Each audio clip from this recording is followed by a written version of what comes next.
Naam, kwa habari za utendetu hapa na pale, jina langu naitwa Kaji Wakame na hizi ni ripoti za SQ. Na leo hii tupo katika hafla ya utoaji wa ripoti ya ukaguzi wa tathmini ya elimu, akianza kwa kuwakaribisha ndugu Mwalimu Ali Kombo Bakari ambaye pia ni mkuu wa ukaguzi wa mkoa.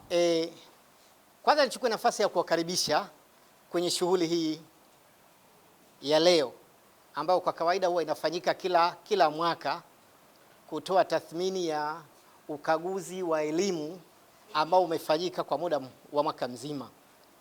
Katika tathmini huwa tunaangalia yepi yalijiri katika uzuri kwa mujibu wa mwongozo wa ukaguzi au mfumo wa ukaguzi, lakini yepi yana changamoto yalijiri, lakini yepi yamejiri mapya ambayo ni tunaziita ni ishu muhimu sana ambazo zimejitokeza kwenye maskuli. Sasa hayo yote tunatarajia kuyaona katika uwasilishaji wa ripoti yetu hii. Niwaombe tu kwamba tuwe wasikivu ili tusikilize, lakini pia niwaombe tuchangie, lakini pia na tutakapopanga mikakati ya nini kiendelee huko mbele kwa kuimarisha suala zima la elimu, basi tuwe tayari. Ripoti yetu kama mtakavyosikia itagusa zaidi kwenye zile kaguzi ambazo tunazifanyia kazi. Kwa kawaida tunafanya ukaguzi wa aina 5 kwa mujibu wa sasa hivi ya mwongozo. Tunafanya ukaguzi mkuu, tunafanya ukaguzi wa ufuatiliaji, tunafanya ukaguzi wa ujifunzaji, tunafanya ukaguzi wa usajili na tunafanya ukaguzi wa maalum. Hizi ndizo kaguzi ambazo tunazifanya, na kwa bahati nzuri kwa mwaka huu tumezifanya hizo aina 5 zote za ukaguzi tumezifanya. Sasa hapa tutapata nafasi ya kuzisikia, na tukizisikia tutaona namna ambavyo zimetekelezwa. Sasa tutaona sisi kama watekelezaji tuna mazuri yepi, lakini tuna mapungufu yepi, lakini hayo mapungufu tuyafanyie nini, lakini na hayo mazuri tuyafanyie nini. Kwa hayo machache tu naomba nimkaribishe Bi Tabia ambaye yupo kwa niaba ya mkaguzi mkuu wa elimu Zanzibar ili naye aseme machache. Kwa ukaguzi wa mkoa wa Kaskazini Unguja, maafisa elimu wilaya, mkoa, waratibu wa vituo na mwalikwa wetu mkuu wa ukaguzi mkoa wa Mjini Magharibi, wakaguzi, walimu wakuu, wenye viti wa kamati na wote waliohudhuria hapa, itifaki inazingatiwa. Asalamu alaykum wa rahmatullahi wa barakatuh. Awali ya yote hatuna budi kumshukuru Allah subhanahu wa ta'ala kwa kutujalia uzima na afya na kutukutanisha hapa leo katika kikao chetu muhimu hicho kwa maendeleo ya elimu ya watoto wetu. Lakini pia tumtakie ziada za kheri mtume wetu Muhammad sallallahu alaihi wasallam. Kubwa lilokuweko hapa zaidi ni kuja kusikiliza ripoti kama tulivyokwisha kuambiwa. Lakini kabla ya ripoti, mimi nimetakiwa niseme machache tu kwa niaba ya mkaguzi mkuu wa elimu ambaye ana salamu zake sana, maana leo hajisikii vizuri kutokana na hali yake ya afya, lakini alitamani aweko hapa na yeye awe pamoja nasi. Kwa hiyo salamu zake za kwanza ni shukurani. Kwa hiyo baada ya zile kumshukuru Allah subhanahu wa ta'ala, shukrani za pili ni zetu sisi, zenu nyinyi mliokuweko hapa, wakaguzi wenzetu.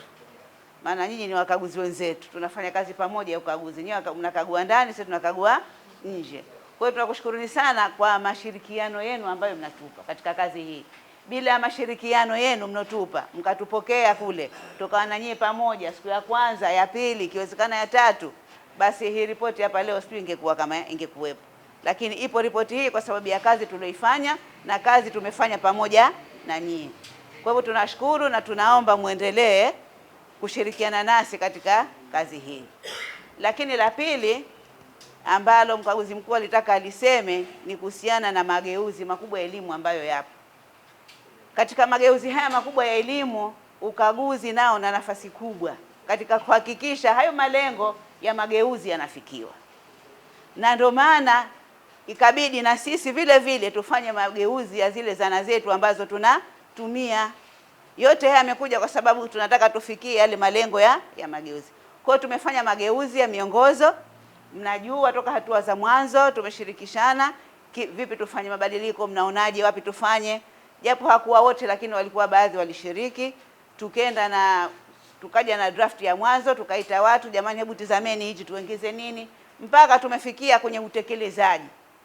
Tulipoanza kutekeleza ilikuwa walimwasema hatujui, mbona mageni, tukaona kweli tukabidi tutenge fedha maalumu kwa ajili ya kuwapa uelewa wa huu mwongozo, na naamini mwezi wa Disemba waliitwa walimu wakuu pamoja, kila mmoja na msaidizi wake, kama kamchukua taaluma, kamchukua section leader, lakini mafunzo yalifanyika na kwa kiasi uelewa umepatikana.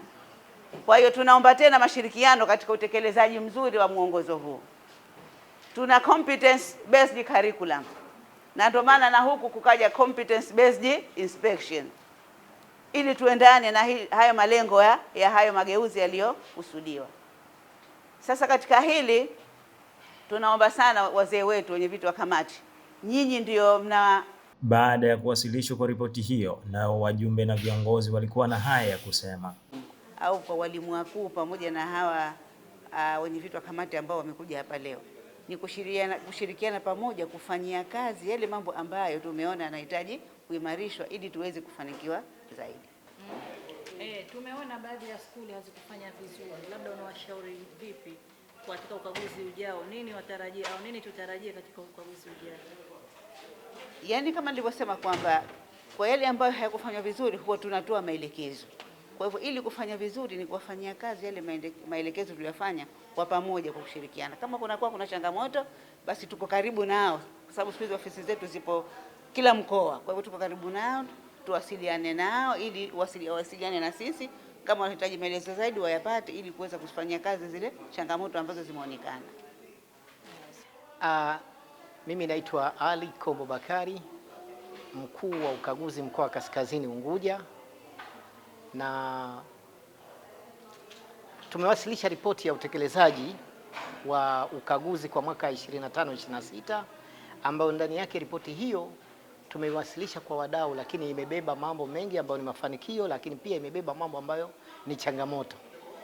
Nashukuru kwamba wawasilishaji wameipokea vizuri, lakini kwenye ripoti hiyo imeonyesha kwamba kuna mafanikio makubwa ambayo yamepatikana. Kwanza miongoni mwao kwamba walimu kuwa tayari kukaguliwa, ingawa kuna wachache hawako tayari, lakini wengi wanaonyesha wako tayari kukaguliwa.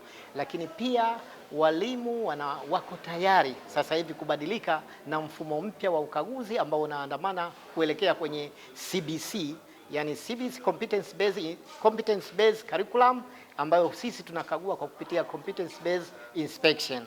Kwa maana hiyo walimu wako tayari, lakini pia kuna changamoto chache ambazo zinajitokeza kwa walimu, kwamba wako kama nilivyosema kwamba kuna baadhi hawapendi kukaguliwa. Kwa hiyo unaweza ukienda mwalimu yupo lakini akatoa dharura kwamba anaumwa au yuko hivi, kwa hivyo huyo anaonekana kwamba hayuko tayari kukaguliwa. Lakini pale ambapo tunakwenda ukaguzi wa ufuatiliaji, unakuta walimu wanakuwa wakati mwingine wamebadilishwa masomo, sio yale ambao wamekagua, lakini pia wamebadilishwa baadhi ya skuli. Kwa hiyo unaenda kwenye skuli ikiwa hawapo wale wako. Lakini pia walimu kutekeleza yale maelekezo ambayo wamepewa wakati wa ukaguzi, aidha wakati wa ukaguzi mkuu au wakati wa ujifunzaji. Hizi ni miongoni mwa changamoto ambazo zinatukabili. Aidha kiofisi tuna changamoto za kiusafiri, bado mifumo ya usafiri ya kuelekea kazini kwenye ukaguzi haiko vizuri, lakini tunatarajia muda mrefu muda usio mrefu yatatatuka haya matatizo ya usafiri inshallah.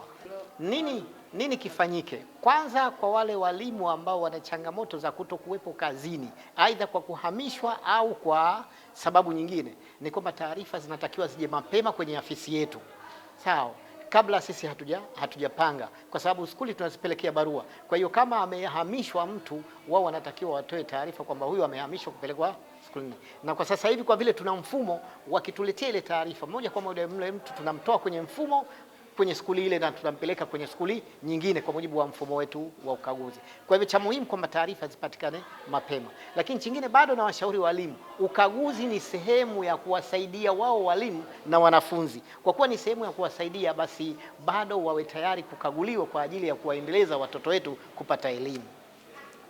Naitwa Haji Abbas Haji, ni mwalimu mkuu skuli ya sekondari Kiwengwa. Leo tupo hapa kwa ajili ya kupokea ripoti ya ukaguzi ya mwaka 25-26. tumefika hapa kusikiliza ripoti, tulivyochambua namna sehemu ambazo zimefanyika vizuri na sehemu ambazo hazikufanya vizuri. Kwa ujumla tumepokea ripoti hiyo kuangalia yale maeneo ambayo tunahisi kwamba tumefanya vizuri na kuyabeba kwa ajili ya kuimarisha zaidi, na zile sehemu ambazo tunahisi kwamba zilikuwa zina changamoto, kwa hiyo tutazifanyia kazi ili kuboresha zaidi kwa ajili ya kupata matokeo na kuwasaidia watoto wetu. Lakini katika wakati kufanyika ukaguzi, changamoto ni chache tu ambazo wakaguzi wanapofika, saa nyingine inawezekana wanachelewa kwa muda ule ambao tulikubaliana kwamba watafika mapema, lakini kutokana na changamoto hiyo, lakini mambo mengine yote tunafanya vizuri. Kwa ujumla ripoti ni nzuri na wamewasilisha vizuri, na sisi kuna maeneo ambayo yanatuhusu kama wakuu wa shule. Kwa mfano, sehemu ya kuwasimamia walimu katika kuandaa maandalio yao ya kazi. Hii inatuhusu. Pili, wanafunzi kupewa kazi nyingi za kutosha. Tatu, mrejesho kwa wanafunzi kupatiwa wakati ambapo wamefanya kazi. Lakini kwa ujumla ripoti ya ukaguzi imeakisi hali halisia ya namna gani tumefanya kwa mkoa wa Kaskazini kwa mwaka 2025-2026. Kwa jina naitwa Miza Makame Ali, mwenyekiti wa skuli ya sekondari Kidagoni. Kutokana na taarifa za ukaguzi tulizipokea vizuri tu, mbona wakaguzi hawana shida, wanafahamisha vizuri, wala hawana tatizo lolote, na walimu nao hawana shida, na kamati wala na wazazi tunashirikiana vizuri tu. Kwa kutokana na hayo, naishauri kamati ya ukaguzi iendelee na kazi yake, isije ikaacha kukagua. Kwani niendelee na kazi yake siacha kukagua? Kipi umekibaini? Kwa sababu tunapata mafunzo pamoja na walimu, hata mie napata, sijui ilikuwa chochote, lakini najua kuwa walimu wanakaguliwa na wanafunzi, yote nishajua, nilikuwa sijui.